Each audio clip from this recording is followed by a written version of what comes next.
Comment l'apprentissage culinaire peut-il devenir un outil de reconstruction humaine et économique?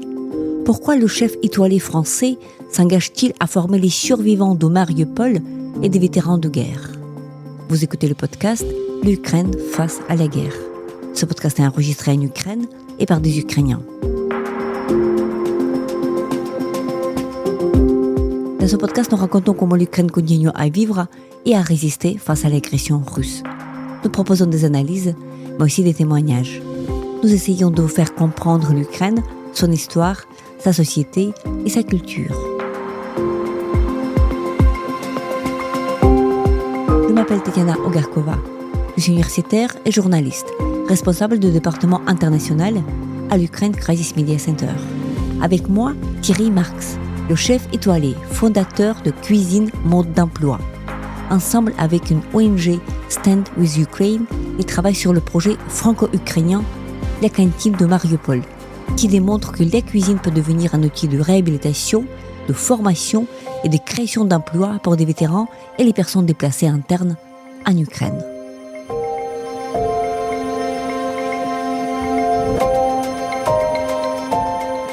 Bonjour Thierry, tout d'abord merci beaucoup d'avoir accepté notre entretien pour le podcast L'Ukraine face à la guerre.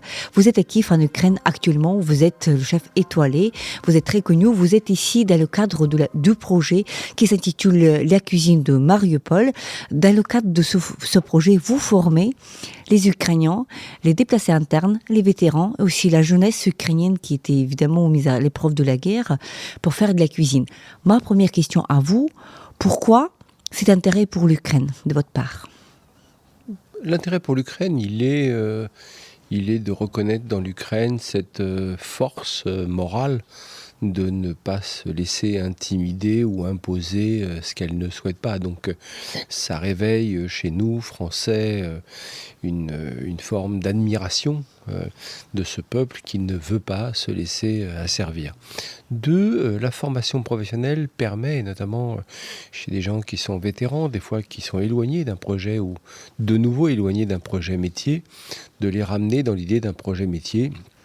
Et c'est ce que nous faisons avec l'école de Mariupol, avec Cuisine Mode d'Emploi, pour permettre à des personnes, des fois, de retrouver une action saine pour reconstruire une vie. Nous, on dit toujours nouvelle vie, nouvelle énergie, et de ramener des personnes dans une nouvelle énergie. Vous avez déjà eu l'expérience d'apprentissage de 2 groupes, si je ne me trompe pas, des Ukrainiens qui ont été formés à Havre et ailleurs en France. Et là, cette cuisine de Mariupol, il va ouvrir ses portes dans la ville de Dnipro, l'Ukraine centrale, en 2026. Ça sera, on peut imaginer, un grand espace avec cuisine, avec boulangerie aussi peut-être, ouais, avec plusieurs aussi habitations qui sont là. Quelles étaient vos premières impressions quand vous avez rencontré ces Ukrainiens et Ukrainiennes, vétérans, déplacés, jeunesse, lors de vos cours, que vous faites évidemment beaucoup? Ce qui était enthousiasmant, c'était la volonté de ces personnes de retrouver un projet, de retrouver l'idée de Mariupol et de penser à ce tiers-lieu finalement que pourrait être Dnipro, une école bien sûr, un restaurant bien sûr, probablement un espace de boulangerie et un espace de coworking, tout ça dans un réalisme économique aussi. Et donc tout le monde a fait ce qu'il fallait faire pour atteindre l'objectif du diplôme, pour atteindre la formation qu'il souhaitait avoir. Donc c'est toujours très enthousiasmant de voir des gens motivés et déterminés surtout. C'est la force qu'on a rencontrée avec ces personnes, c'était une force morale de détermination, parce que pendant 12 semaines, ils ont quitté l'Ukraine pour aller dans un pays que, voilà, pour la plupart ne connaissaient pas, et d'accepter cette formation à un rythme qui est un rythme rapide. Donc c'était vraiment pour nous, les professeurs, quelque chose qui a été extrêmement enthousiasmant. Vous qui adorez la cuisine, parce que c'est votre métier, c'est votre profession, on parle beaucoup de cet effet thérapeutique que la cuisine puisse, le fait de cuisiner, le savoir-faire, l'art de cuisiner, puisse représenter pour un individu. Est-ce que vous avez vu des effets comme ça sur vos élèves ukrainiens ? Mais très souvent, la cuisine est une clé d'apaisement, presque une clé de spiritualité. Alors on n'y pas forcément une spiritualité religieuse, mais une spiritualité par rapport à la nature, d'où vient le produit, comment on le transforme et pourquoi on le transforme. En fait, on le transforme pour faire plaisir aux autres, pour animer et allumer finalement cette ligne de confiance qui fait le lien social. Quand vous faites un plat, eh bien, les autres acceptent de le manger, de l'apprécier. Et ça, vous retrouvez tout de suite l'état d'esprit de la confiance. Donc le lien social que représente la cuisine est extrêmement enthousiasmant. Moi, je ne cesse jamais de cuisiner. J'ai toujours cuisiné et ce qui me plaît, effectivement, c'est cette communion avec la nature, avec le jardin, avec la forêt, avec les animaux aussi, parce qu'il y a une transformation d'une protéine animale, donc il faut respecter tout ça. Donc quand on respecte le produit, bien on finit par respecter une cuisine qui respecte les gens. Donc vous voyez que c'est une clé d'ouverture aux autres qui est extrêmement intéressante et qui des personnes qui ont eu des traumatismes, ça permet de retrouver un cheminement et un apaisement très souvent. Oui, donc un effet thérapeutique très, très, très prononcé. Évidemment, vous évoquez cet aspect de communion, de partage, parce qu'un plat, c'est quelque chose qu'on prépare pour les autres, dont on a plaisir avec les autres, donc c'est ça le sens de la cuisine. Est-ce que vous avez eu déjà l'occasion de découvrir un peu la cuisine ukrainienne, ou bien les produits ukrainiens, parce qu'on est quand même, en Ukraine, on a une réputation d'avoir évidemment des jardins, de champs de blé, des fermes d'animaux, etc. Est-ce que les goûts de l'Ukraine, ça vous avez remarqué quelque chose de particulier ? Non, déjà, il y a une relation à l'agriculture en Ukraine qui est très forte. Il y a une relation à la cuisine et à la cuisine familiale qui est très forte, et il y a une culture de cuisine qui est liée aussi à l'univers du catholicisme. Donc tout ça, c'est une cuisine qui est basée sur le partage, sur l'ouverture aux autres, sur le fait de partager avec ceux qui n'ont pas aussi. Ça, c'est important. Maintenant, ce qui est en train de se produire, c'est que nous rencontrons des jeunes chefs et chefs qui, eux, veulent aussi continuer l'idée d'une gastronomie ukrainienne, mais la moderniser, lui donner peut-être un design un petit peu différent en s'appuyant, effectivement, sur l'agriculture et les régions ukrainiennes, et en même temps de trouver quelque chose qui fasse une signature de cuisine. Et c'est ce que nous rencontrons aujourd'hui avec les jeunes chefs qui s'impliquent à essayer de montrer l'Ukraine moderne aussi. L'Ukraine qui s'est adaptée, qui a évolué. Et c'est ce que je rencontre. Hier, je donnais un cours de cuisine à des gens très jeunes. Et on sent bien qu'ils avaient une appétence pour la créativité. Et donc, ce soir, vous allez rencontrer aussi un chef relativement jeune aussi, Eugène Klopotenko. C'est une véritable star ici en Ukraine parce que justement, il s'inspire de la cuisine ukrainienne traditionnelle, mais essaie de, comme vous dites, de changer le design et puis de faire proposer une cuisine plus moderne et plus saine aussi, parce que ces plats étaient introduits d'une manière un peu obligatoire dans les écoles ici en Ukraine, parce que ces plats étaient connus pour le contenu réduit en sucre, en sel, et certains enfants ont eu du mal à accepter ce changement de menu, mais évidemment c'est en harmonie avec la santé. Bien sûr, la cuisine, on disait ça dans l'Antiquité grecque, on disait la cuisine c'est plaisir, bien-être, santé. Ça c'est Archestrate, donc on est dans l'Antiquité grecque et ça n'a pas changé. C'est-à-dire que vous ne pouvez pas inverser les choses. Le plaisir, la séduction d'un plat est très importante. D'ailleurs on dit toujours un plat, quelque chose provoque finalement un mal-être en cuisine, alors qu'il faut jouer à l'équilibriste par moment entre la couleur, l'odeur, l'olfaction et la saveur du produit. Ça c'est ce qu'on s'efforce de faire depuis quelques années avec les jeunes chefs. La cuisine n'est plus seulement là pour montrer toute sa richesse. C'est ce qu'on faisait au 19e siècle, au début du 20e siècle, mettre des dizaines de plats sur la table pour montrer que la famille ou la région était riche. Maintenant, c'est plus ça, c'est beaucoup plus léger, beaucoup plus design, beaucoup plus coloré, des fois transgressif, parce qu'on va aller chercher des produits ailleurs. que dans sa propre région, où on va faire pousser des produits qu'on ne faisait pas pousser à une époque dans sa région. On voit bien que le changement climatique est en train de modifier certaines cultures. On trouvera probablement des produits qu'on ne trouvait que sous les zones chaudes et on les trouvera dans d'autres régions du monde. Donc il faut regarder ça de près. La cuisine, c'est du vivant, c'est un lien du vivant, de la terre à l'assiette.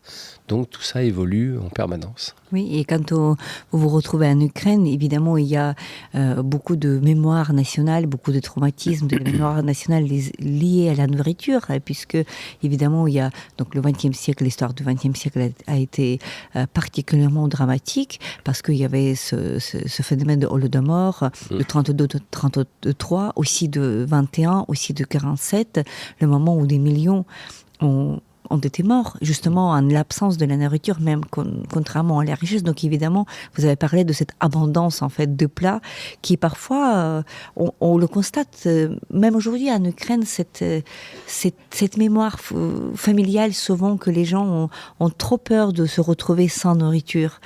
Et donc voilà, mais c'est à changer justement, c'est à retravailler le traumatisme et que de pratiquer la cuisine que vous proposez. Le risque du XXe siècle, de la fin du XXe siècle, et de son milieu du XXe siècle et du XXIe siècle, c'est de rester que des consommateurs.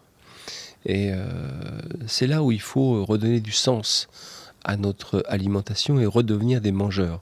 Pas comment je mange, parce qu'il y a des publicités à la télévision où on me propose toujours de nouveaux produits, mais pourquoi je mange ? Et quelles sont les racines ? Moi, je dis toujours que les racines de l'esprit naissent dans l'estomac. Donc il faut comprendre ce qu'on mange pour pouvoir évoluer sainement. Et je reviens à ce que je disais il y a quelques secondes sur l'Antiquité grecque qui disait plaisir, bien-être, santé. Tout ça prend du sens. Alors, il est vrai que dans les temps anciens, il y a eu des traumatismes de famine, des traumatismes de guerre qui ont engendré de la famille ou du manque. Et effectivement, certains ont l'envie de saturer de sucre, de farine, de céréales. Mais c'était pas si mal parce que on apprenait de ces périodes de manque à gérer. Aujourd'hui, la consommation, elle a tendance à nous faire consommer sans réfléchir à savoir si c'est bon pour nous ou pas bon. Donc il faut garder l'équilibre de ça, de ce qu'on a vécu, nos grands-parents, parents ont vécu, et de se dire redevenons des mangeurs, pas comment je mange, mais pourquoi je mange. Parce que il ne faut pas oublier que nos peuples étaient devenus sédentaires au XXe siècle et qu'au XXIe siècle, ils sont quasiment devenus immobiles. On peut commander à manger, se le faire livrer à la maison, continuer à regarder une série à la télé, et forcément que cette nourriture ne va nous rendre malades. Donc à un moment donné, il faut reprendre conscience qu'il est nécessaire de manger en conscience. Sinon, évidemment, vous tombez dans le panneau de la surconsommation avec toutes les pathologies qui sont liées à ça. Alors évidemment, aujourd'hui, il y a un traumatisme de guerre en Ukraine, donc on se dit, oh là là, est-ce qu'un jour on peut risquer de manger ? Est-ce qu'on peut nous voler nos terres ? C'est toute l'inquiétude, parce que si on veut envahir un pays, c'est qu'on convoite son sol. C'était ça, les grands envahisseurs, que ce soit du 14, 15e, 16e, 17e siècle, c'est les grands envahisseurs, c'était pour nourrir plus d'autres royaumes. Donc il y a cette inquiétude qui fait naître une anxiété très forte chez nos concitoyens de dire est-ce que je dois stocker ou pas stocker ? Et c'est angoissant pour les gens qui, comme moi, font la cuisine. Oui, donc stocker, donc c'est vrai que quand on est dans cette expérience de guerre, on a toujours tendance de stocker, d'avoir plus par rapport à de quoi on a vraiment besoin, parce que ce n'est pas le temps harmonieux par rapport à la cuisine. Et sans doute la dernière chose, parce que là, dans le projet que vous faites, donc la cuisine de Mariupol, donc évidemment, il s'agit de bien manger, de faire tous ces apprentissages-là aux Ukrainiens et Ukrainiennes, mais derrière, il y a aussi l'idée de l'impact économique que ça puisse faire, rien que pour ces quelques dizaines de personnes qui seront formées tous les ans. Selon le projet, je crois que c'est 72 personnes qui seront formées d'une manière annuelle dans le cadre de ce projet-là. Ça puisse avoir l'impact sur l'économie ukrainienne, puisque la large majorité de ces gens, ils restent en Ukraine, ils ne vont pas ailleurs. Donc, on peut voir d'ici là des nouveaux restaurants qui vont s'ouvrir, des nouveaux cafétérias, boulangeries, etc. Donc, je pense que cette importance économique est également là. Bien sûr, d'abord, c'est de créer un lieu qui devienne autonome. Économiquement, c'est important. Et puis, dans ce lieu de formation, c'est un lieu où aussi on retrouve du sens à l'alimentation, du sens à l'agriculture, du sens à la transformation, du sens économique au lieu même. Et ça, c'est important de le préserver, parce que certes, c'est un lieu de transmission, mais aussi un lieu de modernité. Autour d'une cuisine peut naître beaucoup d'idées de création d'entreprises dans l'alimentation, de start-up qui peuvent s'interroger sur l'alimentation du futur. C'est quoi 2050 ? C'est quoi 2070 ? En termes d'énergie, en termes d'eau, en termes d'agriculture. Toutes ces grandes interrogations doivent être traitées dans des universités aujourd'hui, parce que la planète change. Vous vous rendez compte ? Moi, je suis né en 1960 et on était 4 milliards. On est 8 milliards aujourd'hui, peut-être 10 milliards en 2050. Donc l'alimentation devient un sujet d'étude extrêmement important. Quels sont les nouveaux produits que vont cultiver l'Ukraine ? Le blé, certes, le sarrasin, le pavot, mais quoi d'autre ? Peut-être du pois chiche, peut-être d'autres céréales qui seront des protéines intéressantes en termes d'alimentation, mais en diminuant peut-être la protéine animale qui consomme, elle, beaucoup d'eau. Donc vous voyez, il y a des rééquilibrages à faire, et dans ces lieux, eh bien, il va falloir apprendre à la jeune génération à cuisiner différemment.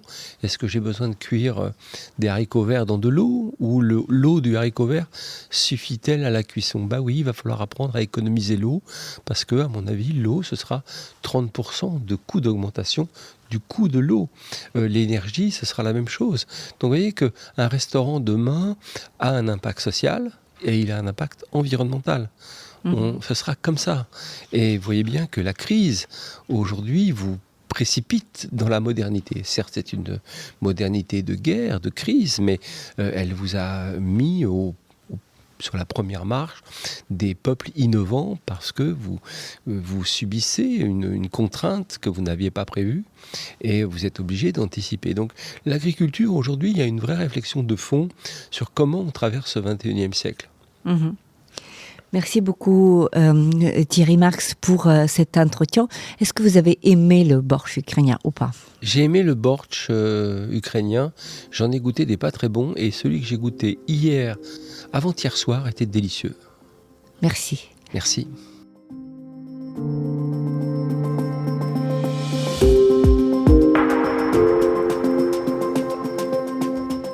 C'était le podcast L'Ukraine face à la guerre. N'hésitez pas de partager cette émission. Nous n'allons pas tarder à enregistrer et diffuser d'autres épisodes. Je m'appelle Tetiana Ogarkova, je suis accompagnée par Thierry Marx, le chef étoilé, fondateur de Cuisine Mode d'Emploi, qui travaille sur le projet franco-ukrainien La Cantine de Mariupol. Restez avec nous et soutenez l'Ukraine.